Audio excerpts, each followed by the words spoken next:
What's up, my brother? How are you? Good to see you. Welcome to Live with Steve Lobel. Man, thank you for having me, my bro. It's been a long time coming. We go way back. So, my first question is, who was Ray J before Ray J? The TV star, the singer, the rapper, the producer, the entrepreneur, the brother, the son. Yeah. I was just a kid trying to have fun. That's it. Like when I first started, like I didn't really want to do it. I just wanted to have fun. So I always wanted to be on TV as far as being an actor and maybe doing movies and stuff. And that's why I started out doing sitcoms. The Sinbad show was what I started out doing. But I really didn't want to like work as hard as my sister was working. So she was working, singing every day in the choir. I used to hate going to choir rehearsal. I used to hate having to do stuff. I like to be at home hanging out with my friends, playing football. I was a kind of like like I ain't gonna say I was a bad kid because my family instilled a lot of good like knowledge in raising me and always told me to do good and always had me going to church and always around positive people. I just rebelled a lot and I always just tried to break the rules. Like I had a bar at home, right? You know you have bars on the house. I stayed in Carson, grew up in Carson, and you can unlock the bar and push the bar out from the inside, but they didn't know I knew, so every night I used to unlock the bar, hop out like 8 o'clock at night and be out to like, 12 or 2.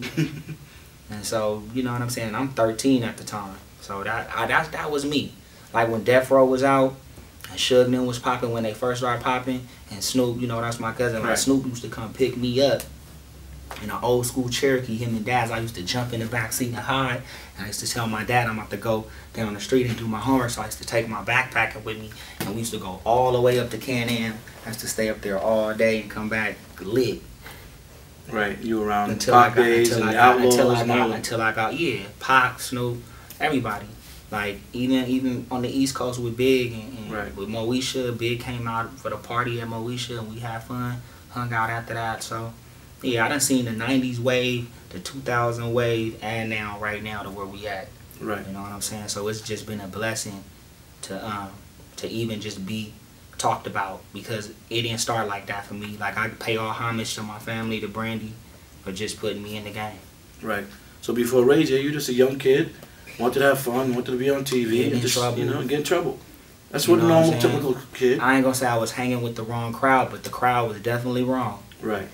You know what? He was definitely doing something. It's our choices that we make in life. Yeah, but I would rather do that than to be successful and be rich in jail. Meaning like where you successful, but if you don't like to tap dance, then you tap dancing when you successful, but that ain't what you really want to do. So you still miserable inside. Right, you gotta be happy inside. Yeah, if you like a real nice guy, that's cool. But if you not and you pretending, in the long run of things, in the long run of your career, you're gonna crash and burn. Exactly. And you know it's just a blessing that you're still doing it and you're relevant. Man, it's a blessing. You know, it's so funny, like I know Dogg for a long time and I know he's your cousin, but a lot of people I don't think might not know around the world, especially with Live with Steve Lobel, that Ray J is Snoop and Daz's little cousin. Yeah. I mean, tell about that. Yeah, we are. How are you cousins? Well, we are from Mississippi. Yeah, the South, yep. My mom family, his family, we all tied in. My grandpops used to take his moms, my mom, everybody to school on one bus. And so we all tied in some kind of way in a real, you know what I'm saying, in a real Mississippi Southern kind of way. But it's crazy because now he was living in Long Beach and we from Carson. So we still wasn't that far away. And then when everybody connected, we started figuring out all our ties. And then we just stayed 100. And then Daz is Snoop's cousin too. Yeah, so Daz is my cousin. Yeah, Daz exactly. Like me and Daz would hang out more because Snoop would be busy doing shit. Can I say that on there? Yeah. Alright. Because they be paying me to cuss, man. I'm tired of that. Snoop is, I want to be positive. It's all vocabulary. It's okay. Yeah, so Snoop used to be busy doing his thing, so me and Daz would hang out more and Corrupt. I used to do beats, Daz used to do beats. We got like 100 songs we ain't never ever put out. Wow. I got like 50 songs me and Snoop did, ain't nobody never heard. One day you put them out. Nah, they old now, man. It don't matter, you make them relevant. Nah, they old. You flip the beat. Gotta do something Come on, man, throwback stuff is amazing. Nah, but shout out to Snoop, shout out to Daz, shout out to Corrupt, shout out to everybody from even from the Death Row days. Like rest in peace to the homie Buntry. Yeah. And you know what I'm saying? Shout out to Simon. Shout out to everybody, man. We way past all of the negativity, and everybody just soaring right now. You know, I was around those death row days because of the Outlaws. I managed Pac's group, the Outlaws. But you know, it's funny. I was just in New York, and I brought LL Cool J to a Snoop show, and they sat in this dressing room for hours, and Dogg and LL just talked, and it was like a moment of hip hop. But we didn't film it.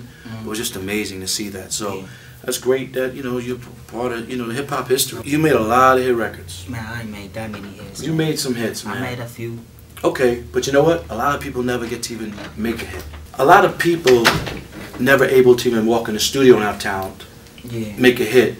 So, what's your most favorite song that you made, hit or not hit, that touched you emotionally and meant something to you with substance? Man. That was successful? No, that you feel. I mean, I got songs like Melody, nobody really never heard. I got a song called Anytime that the people that really listen to my music, they know. It's a song called Out the Ghetto that Pharrell and wrote and produced for me with the Neptunes, with Chad. It's one of the dopest records of all time. He was telling me to do something, but I wasn't listening. And he saw the future, and I saw half of the future. So now I gotta work harder to catch up because he saw shit that I didn't see. So shout out to Pharrell. And so those 3 songs are dope. But One Wish was like a big record, and it was against all odds. I mean, I'm independent. Usually independent records gotta go through the DJ pool. Right. That record was back when Sanctuary was popping. Wow. And Matthew Knowles had a certain piece, but we went another way. And the song took like 5 months, but my mom and dad put a they put their own budget behind it, almost like they gave me a loan, and we just won. Yeah, I remember Sanctuary. You made a hit with Detail. Yeah, I signed Detail a long time. It took us like 4, because Detail produced Melody and he executive produced Radiation, which went with One Wish and everything too. So he got a chance to be around Rodney Jerkins and Timberland and Whitney and all the other greats, Brandy. Right. He got a chance to, like, because he can watch something and then recreate it. Let me tell you something about Detail, not to cut you off. And you could ask No, this. it's all good. There was a studio in Glendale called Backroom Studios. Yeah, I hooked him up with that. Okay, so Detail used to be in there with a white t-shirt, living there, eating McDonald's. I hooked him up with that. And I was working there with Bone Thugs. And all he did was walking around with his CDs, placing his beats. And I gave him an opportunity to do something with Crazy Bone. And then fast forward all those years and to see what Detail's at, and even do Drunken Love for Beyonce and so on and so forth, it's just amazing to see the talent. So shout out Detail. Yeah, shout out to Detail. He very produced something. talented man. He started out with Sexy Can I? And then I love that record, and by then the way. he got with My Family. He got with Stunner. He got with Wayne. He got with them.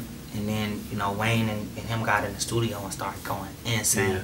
Then the Drunken Love thing just put him over the top. Yeah. But then the other little homie though, Bobby Brackens, like he did the 143 joint.